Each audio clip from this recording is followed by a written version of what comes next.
Check check ঠিক আছে Tanjib hello Tanjib Sarwar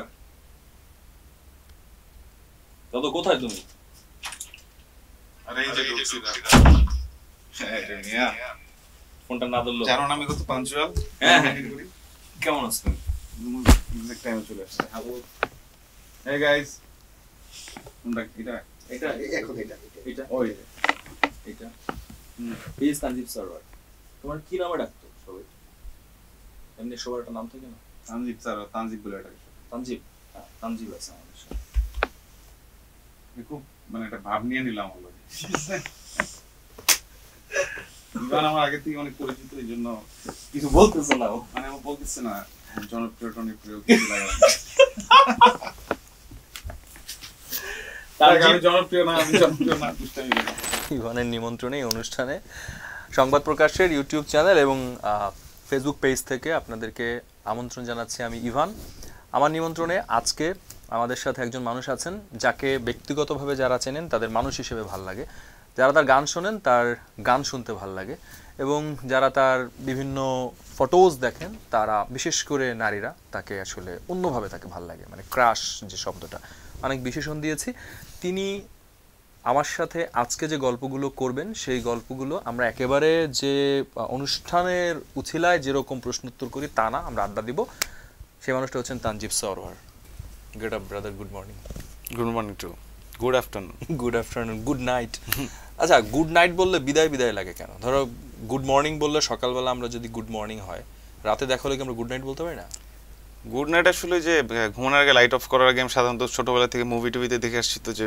লাইটটা অফ করার আগে বলে গুড নাইট বলে লাইটটা অফ হয়ে যায় হ্যাঁ বিদায় সব কিছু ডার্ক হয়ে যায় এই জন্য গুড নাইট আমরা ওইটার সাথে ইউজড হয়ে গেছি এখন গুড নাইটের এক্সপ্লেনেশন যে আসলে এটা কি গুড নাইট বলে কি ঘুমাইতে হবে এমন কোনো কথা নাই আসলে আচ্ছা তুমি লাস্ট কবে রাতে খুব তাড়াতাড়ি ঘুমাইছিলা সেটা কয়টায় আমি অ্যাজ ইউজুয়ালি আর কি 12টার মধ্যে ঘুমাই 6টার মধ্যে উঠে যাই মিউজিশিয়ানরা নাকি অনেক রাত জাগে যখন রাত জাগা লাগে তখন তো আমি জায়গায় মিউজিক করি আর কি আর একটা কথা আমার বলো সেটা হচ্ছে যে একটা প্রচলিত কথা আছে যে স্টুডিওতে লাইভ বা গান গাইতে আসলে মিউজিশিয়ানরা সানগ্লাস পরে গান গায় এটা কেন আমি তো কখনো গাই না মানে তুমি দেখছো তো গায় অনেকেই দেখছি মানে তোমার কাছে কি মনে হয় কেন গায় হ্যাঁ অনেকে হয়তো এরকম হতে পারে যে সামনে অনেক লাইট থাকে লাইটের সোর্স থাকে সেটা চোখে পড়লে হয়তো বা ডিস্ট্র্যাক্ট হয়ে যায় গানে সেক্ষেত্রে সানগ্লাস পরে নেয় ওকে এবার আমরা একটু আমাদের আড্ডায় ঢুকি না শিওর আচ্ছা আমরা আইস ব্রেকিং করলাম Tanzib Sarwar thank you so much আমার নিমন্ত্রণে আসার জন্য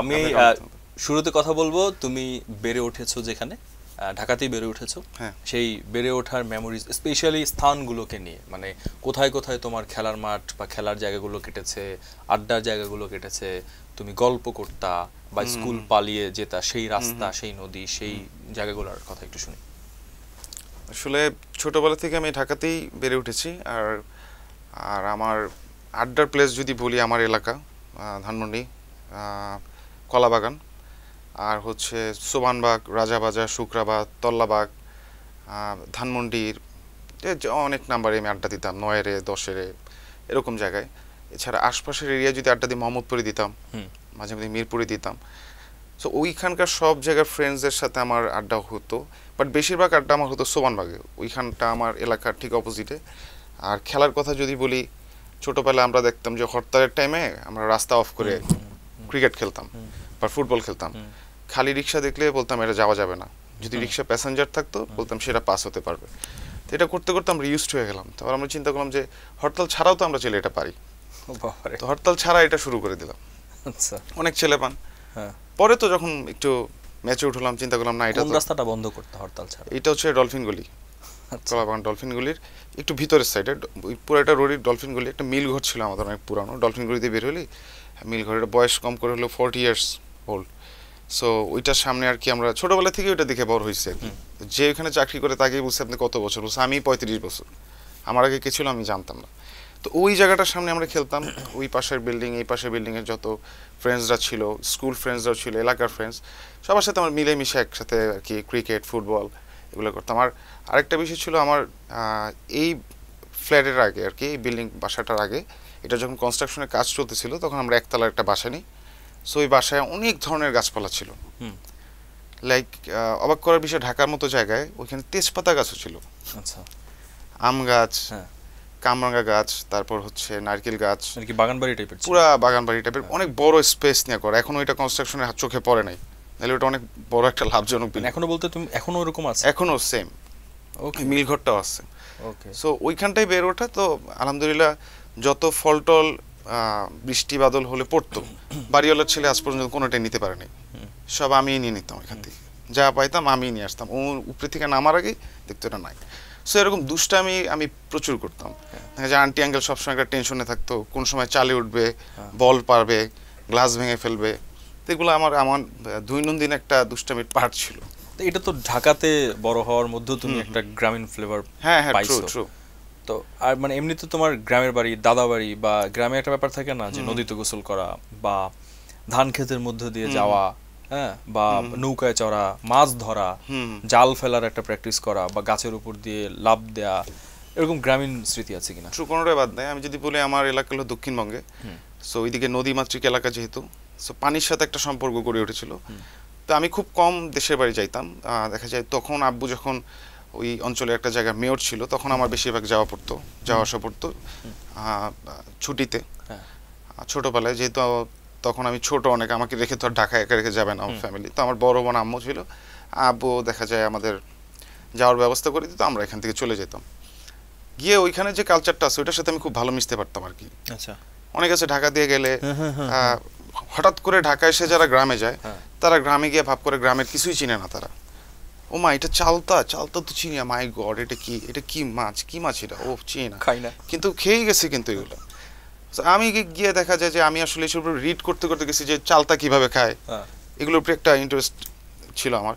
সো আমি গেলে দেখা যায় যে কাজিন দিয়ে চালতা পারতাম, ফের চালতা ভর্তা করতাম।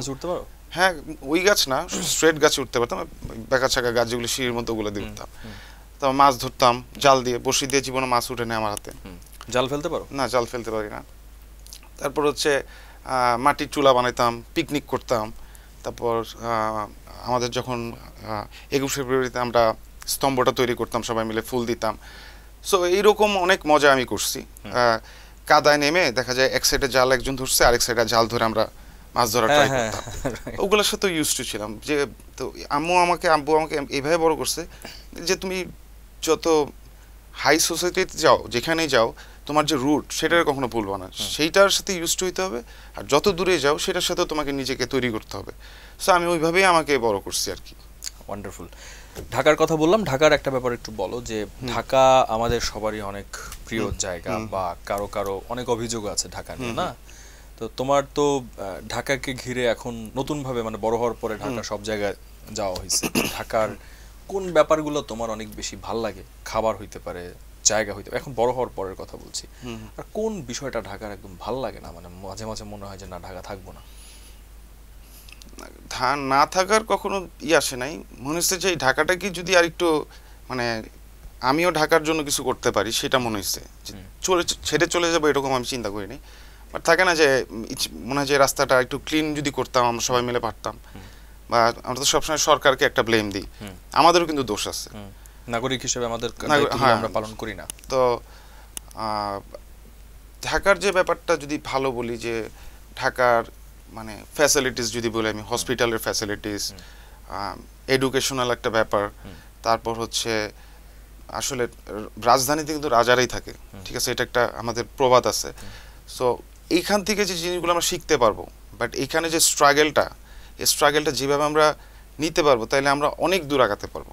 লাইক আমাদের দেশে হয় কি, আমরা একটা এরিয়া আছি, আমার বন্ধু ইভান থাকে ওই বাড়িতে, ইভানের ছোট ভাইয়ের সাথে আমাদের বাড়ির কারো একটা ঝামেলা হয়েছে, কি হলো, আমরা মিউচুয়াল করে দিলাম। তো ঢাকার ব্যাপারটা কিন্তু এইটা না।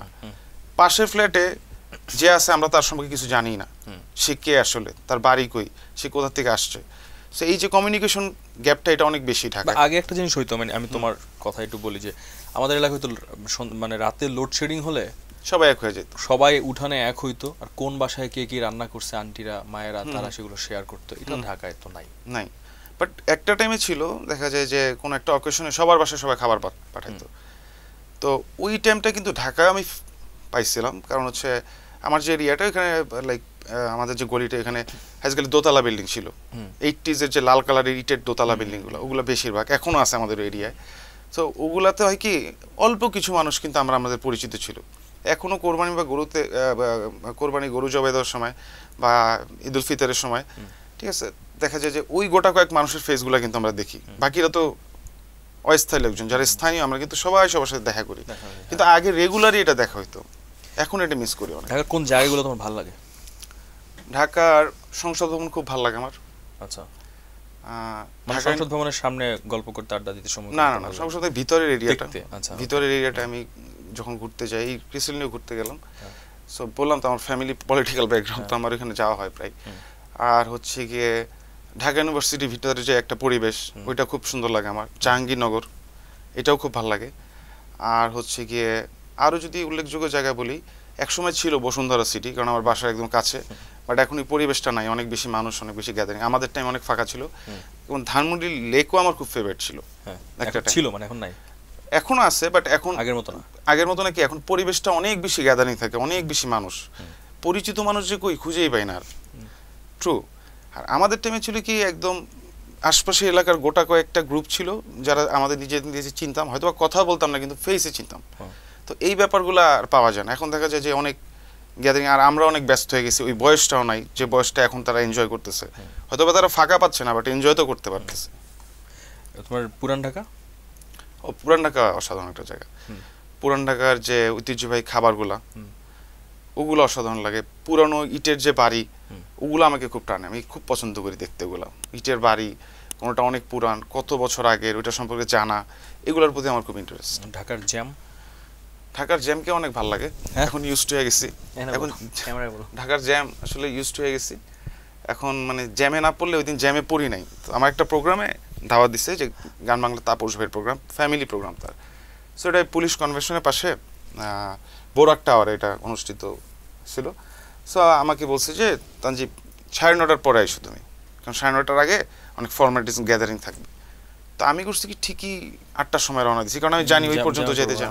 তা আমি দেখি যে আমি 9টার আগে বসে গেছি। এখন কী করবো, ড্রাইভারে বলতেছে আপনি খালি ঘুরেন চারপাশে, একটু সিগন্যাল, কোনো একটা সিগন্যালে দাঁড়ান, কোনো জায়গায় জ্যাম থাকলে জ্যামটারে ফলো করেন, তাইলে হয়তো একটু টাইমটা কমলে আমি 9:30। তাও অনেক ঘোরা টোরা দিয়ে জ্যাম যেহেতু পাই না, আবার জায়গার মধ্যে চলে আসছি, তাও দেখি 9টা বাজে। অফ ডে ছিল ওই দিন? অফ ডেও না, ওই দিন ছিল মঙ্গলবার। আচ্ছা, এই পাশটা ফাঁকা ছিল? ফাঁকা ছিল।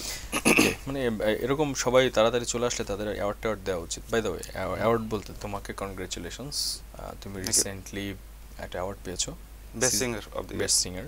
আমাদের তরফ থেকেও তোমাকে কনগ্রেচুলেশনস। আমাকে একটা কথা একটু বলো, যে অ্যাওয়ার্ডটা কতখানি তোমাকে ইন্সপায়ার করে, বা এটা মানে আসলে কি কাজ করে, যে পায় তার ভিতরে কি হয় ব্যাপারটা? অ্যাওয়ার্ড এর আগে অনেক পেয়েছি, লাইক তখন একটা তোমার পার্সোনাল প্রোগ্রাম তুমি অ্যারেঞ্জ করলে, XYZ তুমি একটা করলে, অনেক বড় করে করলে, তোমার সাথে পার্সোনাল সম্পর্ক আছে, তুমি বলে যে আমার একটা এইখানে কিছু একটা অ্যাওয়ার্ডের আয়োজন করি, এখানে বেস্ট টিচার বা বেস্ট পুলিশ অফিসার, বেস্ট, তুমি তোমার থিঙ্কিং দিয়ে তোমার যাকে পার্সোনালি পছন্দ তাকে অ্যাওয়ার্ড দিলা, তুমি আমাকে দিলা বেস্ট সিঙ্গার, তো বেস্ট লিরিসিস্ট দিলা। বাট যখন কম্পিটিশনের ব্যাপার আসে, যে আরও ভালো ভালো, মানে বড় পরিসরে, একদম বড় পরিসরে বা ভালো ভালো আর্টিস্টের সাথে কম্পিটিশন, তখন কিন্তু এটা একটা চিন্তার বিষয় হয়ে যায়। সো এই অ্যাওয়ার্ড প্রোগ্রামে কম্পিটিটর ছিল হচ্ছে গিয়ে দুজনেই আমার খুব ক্লোজ ফ্রেন্ডের মতোই, মিনার আর ইমরান। আমি ছিলাম, ওরা দুজন ছিল। তো ওরা তো অনেক ভালো কাজ করতেছে, ঠিক আছে, ওদের হিসাব করলে কিন্তু আমি ওদের আরও পরে ইন্ডাস্ট্রিতে আসছি। ওদের পরে এসে যে ওদের কম্পিটিটর হয়ে আমি যে বেস্ট সিঙ্গার অ্যাওয়ার্ডটা আনতে পারছি, আবার বেস্ট লিরিসিস্টের জন্য নমিনেশন পেয়েছি, বেস্ট কম্পোজারের জন্য নমিনেশন পেয়েছি, বাট বেস্ট সিঙ্গার আর বেস্ট কম্পোজার হিসেবে দুইটা আমি অ্যাওয়ার্ড পাই। সো এইটা আমাকে অনেক ইন্সপায়ার করছে, কারণ ওই জায়গাটায় কিন্তু বাংলাদেশের অলমোস্ট সব সেলিব্রিটি ছিল, লাইক আফরান নিশো ভাই, নাটকের সেক্টর যদি বলি, ব্যাচেলর পয়েন্ট, তারপর রাইজিং আর্টিস্ট যারা, অন্যান্য singer, lyricist, composer, folk singer, আরও যদি লেজেন্ডারি আর্টিস্ট বলি যে চঞ্চল চৌধুরী স্যার, অনেকেই ছিল। এদের সামনে যে অ্যাওয়ার্ডটা আমি পাইছি, এইটা আমার জন্য অনেক বড় পাওয়া। আর তার আবার গান বাংলাদেশ চেয়ারপারসন মুন্নি ভাবি, সে অ্যাওয়ার্ডটা দেয়। আর হচ্ছে গিয়ে জাপানের রাষ্ট্রদূত সে দেয়, তারপর আমাদের মেয়র আতিকুল ইসলাম সে দেয়। ওকে, আমি এই অ্যাওয়ার্ডের কথা বলছি না, অ্যাওয়ার্ড নিয়ে মাঝে মাঝে শোনা যায় অনেক লবিং টবিং হয় ইত্যাদি ইত্যাদি, মানে তোমার কিরকম কোনো আইডিয়া আছে নাকি? না, আমার এরকম কোনো আইডিয়া নেই। আমি কোনোদিন এই অ্যাওয়ার্ড কীভাবে যে পায় আর কীভাবে না পায় এই ব্যাপারে আমি ভালো গান গাওয়ার চেষ্টা করেছি, অডিয়েন্স পছন্দ করেছে, আর জুরি বোর্ড আমাকে মনে করেছে আমি এটা যোগ্য, দ্যাটস ওয়াই আমি পেয়েছি। আর আমি জানতামও না, আগের মুহূর্তে আমাকে অনেকে বলতেছে তুমি পাবা, আমি বলি আমি তো জানি না। আমাকে প্রশ্নও করতেছিল, বাট ওটা প্রেসিডেন্ট ছিল তামিম ভাই, ওই যে আগে লাভ গুরু করতে যায়, সে ওটা প্রেসিডেন্ট, সে তাকে আমি জিজ্ঞেস করছি, সে বলছে এটা সিক্রেট। তো ওই মুহূর্তটা খুব ছিল মজার। অলরাইট, আমরা আমাদের এই পার্টটাও পার হয়ে এলাম। এবার তোমার জন্য একটা শব্দজটের পার্ট আছে, আমরা শব্দজটে চলে যাব। সো দর্শক যারা আছেন তারাও এনজয় করবেন। তোমার মাথার জটগুলো এখানে দিছি? হ্যাঁ, আমার মাথার জটগুলো এখানে দিছি। আমি এটা বলি, এটা হচ্ছে একটা অদ্ভুত রকমের পাত্র। এই পাত্রের মধ্যে বেশ কিছু কাগজ আছে নানান রঙের। সেই কাগজগুলোর মধ্যে এখানে প্রায় 8 থেকে 9টা কাগজ আছে, তুমি 5টা তুলবা এবং সেখানে যে শব্দগুলো লেখা আছে ওটার সাথে তোমার সম্পর্ক কি? আমার সম্পর্কে কেন বলবো? মানুষ তোমার সম্পর্কে দেখতে আসছে, তানজিব সরোয়ারকে দেখতে আসছে। I'm nobody here, brother. দাঁড়াও, আমি তোমাকে রিলেটেড করতেছি। তো এখানে সেই শব্দ দিয়ে, এটা রেকর্ডেড শো, এটা দিতে পারবো আমরা। সো সেখানে তুমি তোমার নিজের জীবনের সাথে জড়ায় অ্যান্সারগুলো দিবা, ডিপ্লোম্যাটিক হওয়া না, যদিও তুমি অনেক ডিপ্লোম্যাটিক গেছো এতক্ষণ ধরে। সো আমরা স্টার্ট করি না? ওকে, আমি দেখাইনি, যেটা সত্যি ওইটাই বলছি, ডিপ্লোম্যাটিক কিছু বলি নাই তো। দেখা যাচ্ছে? Okay fine. অনেকগুলো কাগজ নাও, তুমি কাগজটা খুলে তোমার ক্যামেরায় দেখাবা। দেখি আলাদিনে আশ্চর্য প্রদীপ? ওরকম না, এটা মোটামুটি অন্যরকম একটা প্রদীপ। এটা নিলাম। নাও, নিয়ে ক্যামেরাটা একটু দেখাও কি শব্দ আছে, একটু ক্যামেরাটা ধরো। আচ্ছা, এই যে মার্জুক রাসেল ভাই, আসলে অ্যাকচুয়ালি অনেক প্রোগ্রামে আমি মার্জুক রাসেল ভাইকে মিমিক্রি করেছি, সেও এটা লাইক করেছে। আজকে মিমিক্রি করবো না, তার সম্পর্কে কিছু সুন্দর কথা বলতে। সুন্দর কথাই বলো, একটু মিমিক্রি করে বলো, না বা সেই কথাগুলো তার ঢঙে বলো। দু একটা ওয়ার্ড আমি বলবো। ভাইয়া আমার ফেভারিট, আমার সিনিয়র, আমরা অনেক ভালোবাসি তাকে, অবশ্যই ডিয়ার। তো তুমি তো তার ঢঙে বলো। মার্জুক রাসেল ভাইকে যদি বলি, অনেকে অ্যাক্টিংয়ে দেখতেছে এখন বা কিছু শিখি, বাট সে কিন্তু অনেক লেজেন্ডারি লিরিসিস্ট। তার লেখা গান আসলে অনেক অনেক পপুলার গান আছে। জেমস ভাইয়ের বিখ্যাত একটা গান আছে মীরাবাই, দরবার না চাই। সো এরকম অনেক গান আছে। আমি তাকে বলবো যে আমার পক্ষ থেকে স্যালুট মার্জুক রাসেল ভাই, আপনার অ্যাক্টিংয়ের দক্ষতা এবং আপনি যে নিজেকে এতদিন ধরে রাখছেন, আমি সেই ছোটোবেলা থেকে আপনাকে দেখি। সো আপনার প্রতি রেসপেক্ট আর ভালোবাসা থাকলো। আর মার্জুক ভাই তুমি বলো, আমিও বলতেছি একটা। আর আপনার যে খাদ্যাভ্যাস যেটা, এটা কিন্তু আমি ফলো করি তেলফেল ছাড়া। হ্যাঁ, তেলফেল ছাড়া যেটা আছে, এইটা আসলে আমি আপনার মতো যে রাত হলে সালাদ খাই, ভাত খাওয়াটাকে অ্যাভয়েড করি, এগুলো কিন্তু আমি টোটালি আপনার কাছ থেকে ইন্সপায়ার্ড। আর আমিও ট্রাই করি এরকম কিছু খাওয়ার। সো আপনি এইভাবেই ইয়াং জেনারেশনকে ইন্সপায়ার করবেন, আমাদের পরের জেনারেশন, তারপরের জেনারেশন, আপনি তাদেরকেও শেখাবেন। আসসালামু আলাইকুম।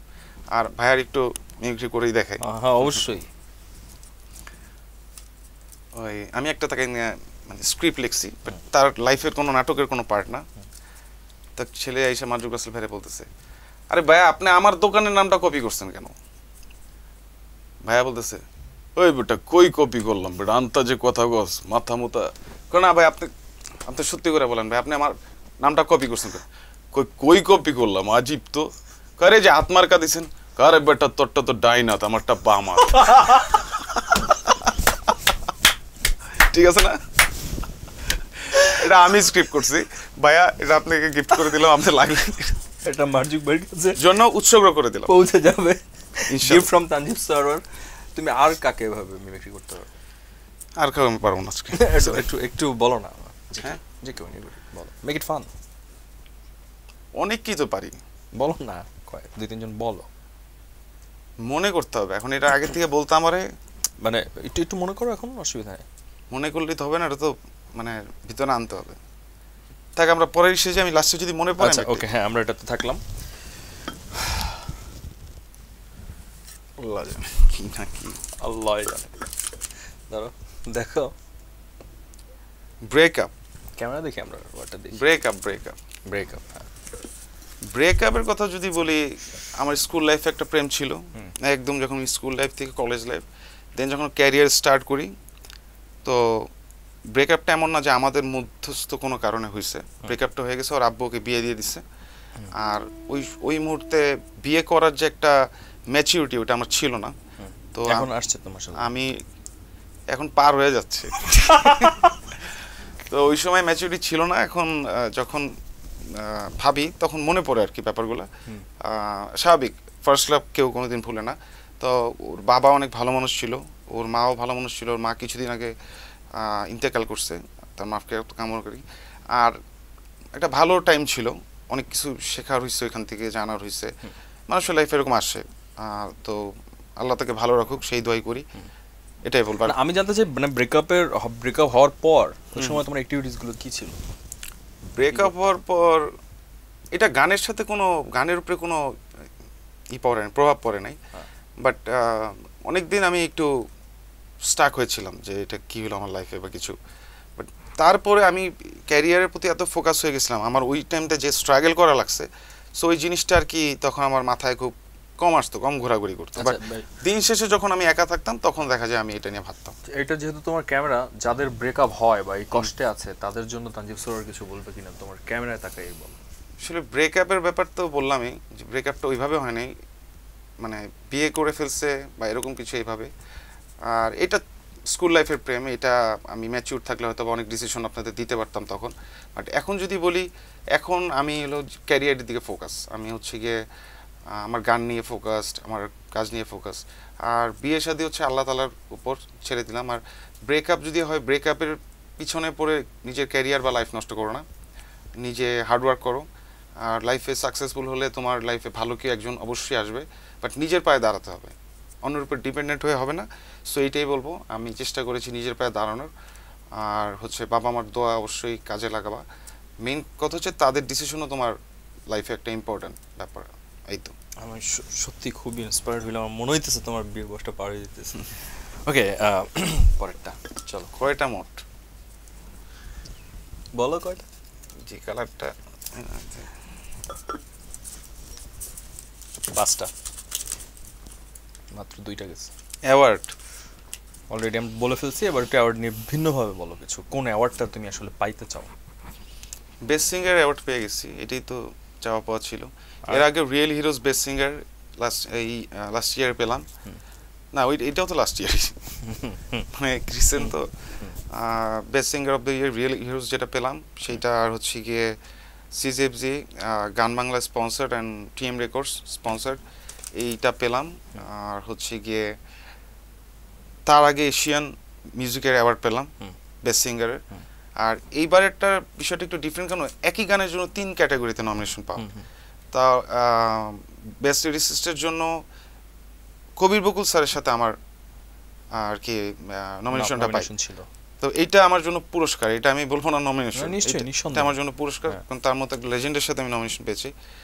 দেন হচ্ছে গিয়া বেস্ট সিঙ্গারের জন্য ডুবে ডুবে, আর বেস্ট কম্পোজারের জন্য সাজিদ সরকার ডুবে ডুবের জন্যই পায়। তো তিনটা ক্যাটাগরিতে পেয়ে 2টায় পাওয়া, এটা অনেক বড় একটা পাওয়া। এই তো, কনগ্রাচুলেশনস अगेन। Thank you. কয়টা তো? 3টা তুলছ আর 2টা? 2টা একবারই তুলি না, একবার না, একটা তোলো। হ্যাঁ,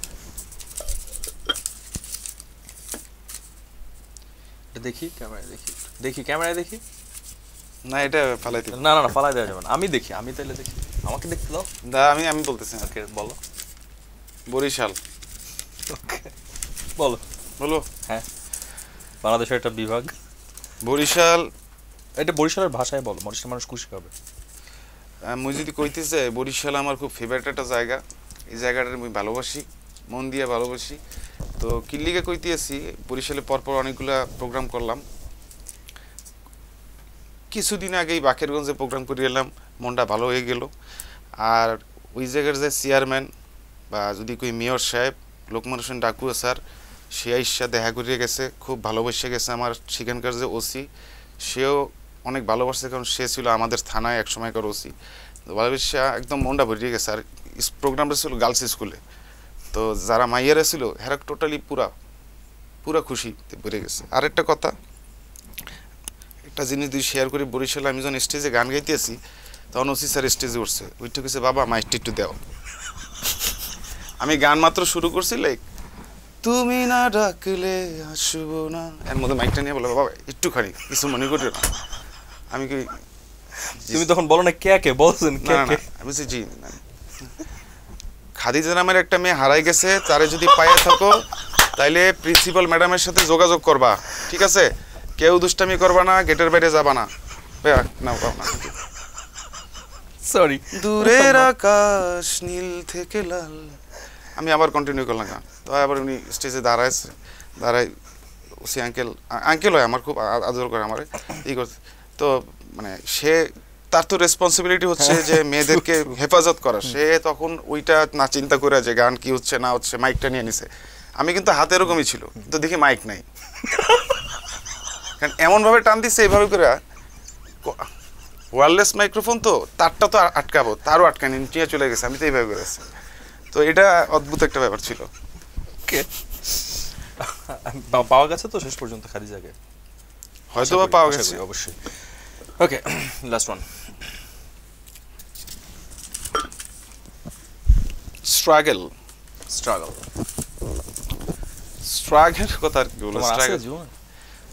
স্ট্রাগল তো স্ট্রাগল, লাইফ মানে স্ট্রাগল। তো আমি নিজেরই বলি দ্য সার্ভাইভার, ঠিক আছে? তো স্ট্রাগল লাইফে আর কি করিনি, সবই তো করছি। আমার যখন শুরু থেকে এই পর্যন্ত বলেছে, রাস্তায় আমি পোস্টারও লাগাইছি নিজে বৃষ্টিতে ভিজে, ব্যাক টু 2010। তারপর সিডি দোকানে সিডি দিতাম, ভাই আমার সিডিটা একটু শুনেন।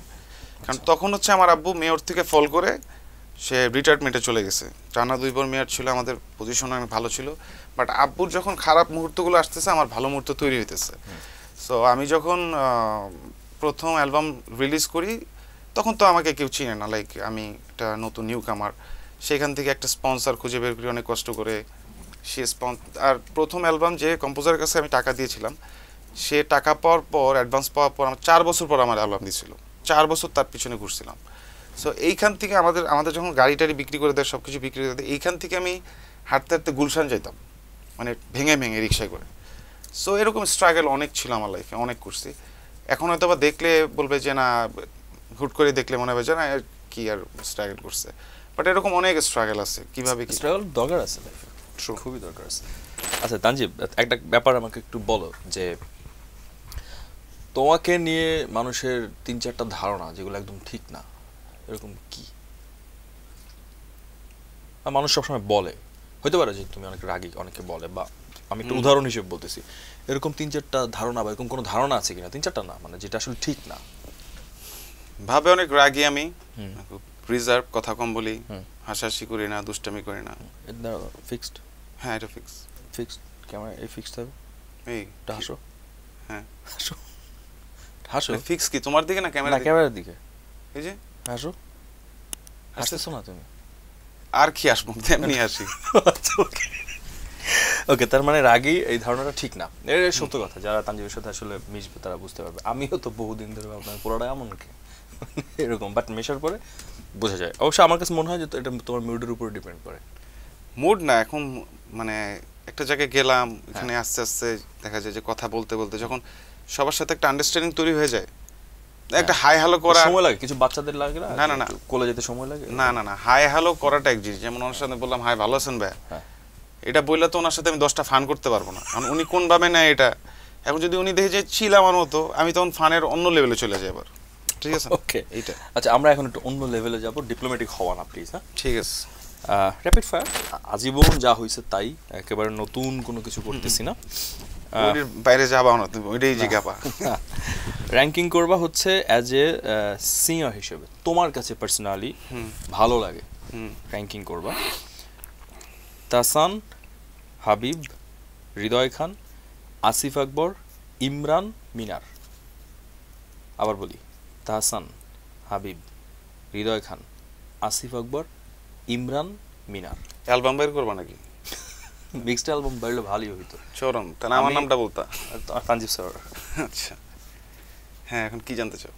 অ্যাজ এ সিঙ্গার তোমার কাছে র্যাঙ্কিং জানতে চাই, তোমার ব্যক্তিগতভাবে পছন্দ গান। এটা যদি অ্যান্সার দিই অ্যাজ এ সিঙ্গার, হচ্ছে অ্যাজ এ সিঙ্গার তাহসান ভাই। অ্যাজ এ মানে কম্পোজার, আর হচ্ছে গিয়ে সাউন্ডের ব্যাপারটা, যে সাউন্ড ইঞ্জিনিয়ার বা কম্পোজার, সে হচ্ছে হাবিব ওয়াহিদ। আর যদি টিউন কম্পোজিশন যেটা, এটা হাবিব ভাই হচ্ছে আমার কাছে 1 নাম্বার। আর ভোকাল থ্রোয়িং বা লাইভ পারফরমেন্স বা অল ওভার যদি ভোকালের কথা বলি, তাহলে তাহসান ভাই এদের মধ্যে। এই তো। বাকিরা হৃদয় খান, আসিফ আকবর, ইমরান, মিনার। হ্যাঁ, তারপর আমি যদি বলি আসিফ আকবর ভাই, ভোকাল থ্রোয়িং বা ভোকাল যে ডেপথটা তার অনেক বেশি, এটা অনেক ভালো। আর মিনারের সুর আমার খুব ভালো লাগে, আর কথা খুব ভালো লাগে। আর ইমরানের হচ্ছে গিয়ে ভোকাল, কিছু কিছু ভোকাল থ্রোয়িং আমার কাছে একরকম লাগলেও অনেক গানে আমার ভালো লাগে, ক্লাসিক্যাল বেস যদি বলি, আধুনিক গান বা এরকম টাইপের গান, বা অনেক লেজেন্ডারি পুরানো গানও খুব সুন্দর করে এটা মেক করতে পারে। এই তো আলাদা আলাদাভাবে যদি আমি বলি। বুঝতে পারছি। এবার একটু ফিমেলদের ক্ষেত্রে আসি। অ্যাজ এ সিঙ্গার তোমার কাছে ভালো লাগা, কণা, নেন্সি, এলিটা, আখিয়া আলমগীর। ফার্স্টেই কনাপু। কণা, ওকে, কণা আপু। তারপর তারপর নেন্সি আপু। তারপর এলিটা আপু। তারপর আকি আলমগীর আপু। আমি যা লিখছি তাই, ওকে। আচ্ছা, গান থেকে একটু সিনেমায় যাই। হ্যাঁ, তোমার অভিনয় ভালো লাগে, অভিনেতা হিসেবে, নায়ক না, যদিও নায়কদের নাম লেখা এখানে। অভিনেতা হিসেবে তোমার র্যাঙ্কিং করবা শাকিব খান, অনন্ত জলিল, বাপ্পি, নীরব, ইমন, আরিফিন শুভ। সাকিব খান ভাইয়া প্রথম ফার্স্টে অভিনেতা হিসেবে, ওকে। তারপর অনন্ত জলিল, বাপ্পি, নীরব, ইমন, আরিফিন রুমি, সরি আরিফিন শুভ। সেকেন্ডে আরিফিন শুভ ভাই অভিনেতা হিসেবে শাকিব খান, আরিফিন শুভ। তারপর যদি বলি নীরব, নিলয় দেন বাপ্পি। নিলয় না, ইমন দেন বাপ্পি। তারপর অনন্ত জলিল সবার শেষে, হ্যাঁ, অভিনেতা হিসেবে। ওকে, থ্যাংক ইউ। এবার নায়িকা। সিরিয়াস না, ওকে, না, চিন্তা করে দিতে সেগুলা চিন্তা করে দিতে হচ্ছে তো। অলরাইট। মাহি, পূর্ণিমা, নুসরাত ফারিয়া, পরিমণি, বিদ্যা সিনহা মিম। অভিনেত্রী হিসেবে ফার্স্টে পূর্ণিমা আপু, ওকে, দেন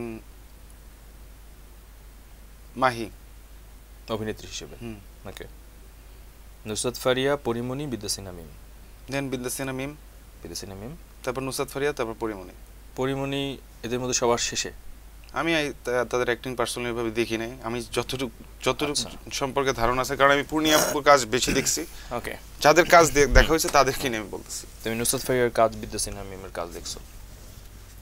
খুব একটা না। আচ্ছা, সিরিয়াল আছে, আমি সিরিয়াল জাস্ট বললাম।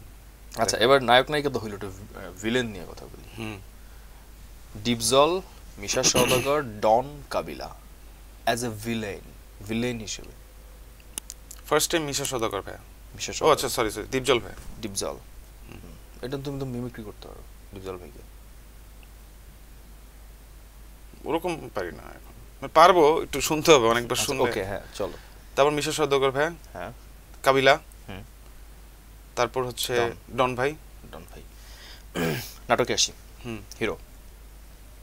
নাটকে কিন্তু হিরো হিসেবে, হিরোইজম ওই ব্যাপারটা জায়গা থেকে বলবা না, বলবো হচ্ছে অ্যাক্টর হিসেবে। হ্যাঁ, নিশো ভাই, অপূর্ব ভাই, তাহসান, মোশাররফ করিম। এক নাম্বার যদি বলি মোশাররফ করিম ভাইয়া। মোশাররফ করিম। আফরান নিশো ভাই। নিশো। দেন অপূর্ব ভাইয়া। দেন তাহসান ভাই। অভিনেতা হিসেবে তাহসান ভাই এদের মধ্যে সবার শেষে। সিরিয়াল বলো, সবার শেষে আগের কথা না, আমি যাদেরটা দেখছি ওইভাবে।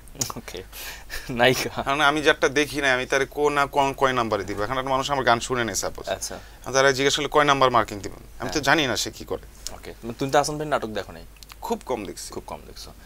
ওকে, চলো। তার গান আমি বেশি শুনছি, গানের উল্লেখযোগ্য নাম বলতে বলে আমি সব বলতে পারবো, কিন্তু একটা মানুষকে আমি গানে আর্টিস্ট হিসেবে, সিঙ্গার হিসেবে দেখে, নাটকটা কম দেখা হয়েছে, গানটা বেশি শোনাইছে। আচ্ছা, নায়িকা। মেহজাবিন, তানজিন তিশা, ফারিন, সাবিলা নূর, প্রভা, নুসরাত ইমরোজ তিশা। কে মানে আমাদের লাস্টে? নুসরাত ইমরোজ তিশা। আচ্ছা, মানে মুস্তাফা সরোয়ার ফারুকীর ওয়াইফ। ও আচ্ছা, ভাবি তৃষা, আমাদের ভাবি তৃষা। ওকে, তাহলে তো তৃষা এক নম্বরে। তারপর যদি বলি নামগুলো বলবো? হ্যাঁ, মেহজাবিন, তানজিন তিশা, সাবিলা নূর, ফারিন, প্রভা। আচ্ছা, তারপরে হচ্ছে গিয়ে বেশি দেখা হয়েছে, এরপরে হচ্ছে মেহজাবিন। ওকে, তারপর তানজিন তিশা, তারপর ফারিন, সাবিলা, প্রভা। হ্যাঁ, তারপর সিরিয়াল এটাই। ওকে, ডান। আচ্ছা, এবার আসি